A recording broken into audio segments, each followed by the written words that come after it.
I'm out here at Heritage Greens, Phase 2 in Morgan Hill, and I'm looking at the area referred to as Parcel A Park, the Tot Lot. And what we've got is 1, 2, 3 flowering pears that have significant fire blight in them. There's one birch tree here. In the back there, I can see 1, 2, 3, 4, 5 willows, 6, 7 willow trees. They're fairly large.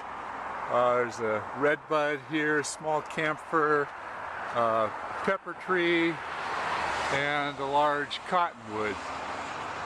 So what needs to be done down here and what they want to spend the money on are possibly two different issues. So we could easily spend quite a bit of time working on these willows.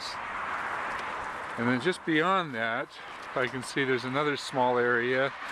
They call this the common area.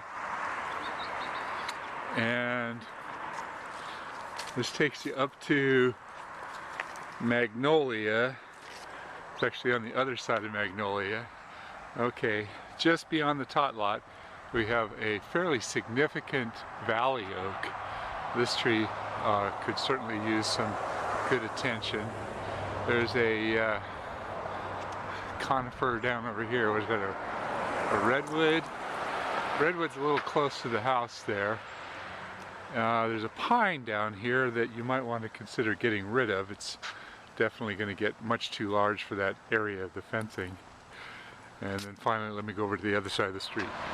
And down on the far end to the right of Magnolia Way, the only thing that's really significant down here is a fairly large sycamore. It could stand a little bit of attention. There are 3 other sycamores planted right behind it, which is a bit excessive. There's some street trees as well. I'm not sure if you're interested in doing those. There's a grouping of river birch, which I believe are associated with this property and are not part of this common area. I'm guessing on that.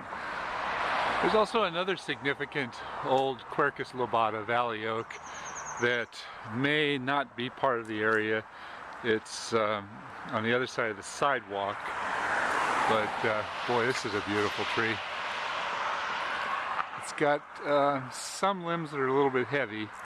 With the proximity to the road, there may have been some impact to the base of the tree in terms of additional grading and changes. It's a very, very old tree, so I have no idea how long the road has been here, probably the last 20-25 years. So that may have caused some damage to the root system of this beautiful old tree. Got a bit of sidewalk lifting here from this sycamore. It's still a very young tree. At this point in time, you could get away with cutting all these roots without doing any significant damage to this tree. It's young enough.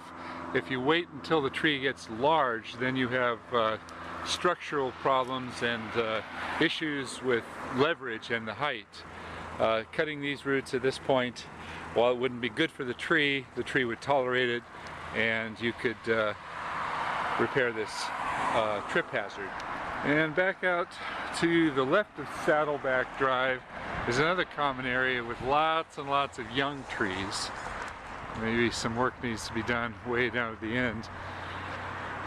In terms of maintaining the sidewalk in this area, you've got a lot of trees that are very aggressive in terms of root system, and they're going to get very large. So I see some of them put in these planting tubs, and that may slow down the root development, but it won't stop it. And a lot of these roots that are getting out and getting near the sidewalks are going to, there's a good candidate for a lift right there, they're going to cause some damage to the sidewalks all the way down. The rest of these trees are fairly young down here. I don't see any real needs for tree pruning at this time. Maybe a couple snips on that California pepper. We go to the final common area. Okay, now I'm a little confused. I'm to the left of Soro Way. And I see some backyard space over there. Maybe that's the common area they're referring to, but I don't see any trees. And then there's this large area which exceeds what it says on the map. I think there's a mistake here. I don't think this is part of the common area. And from what I can see over here, it doesn't look like there's any trees back in this area either.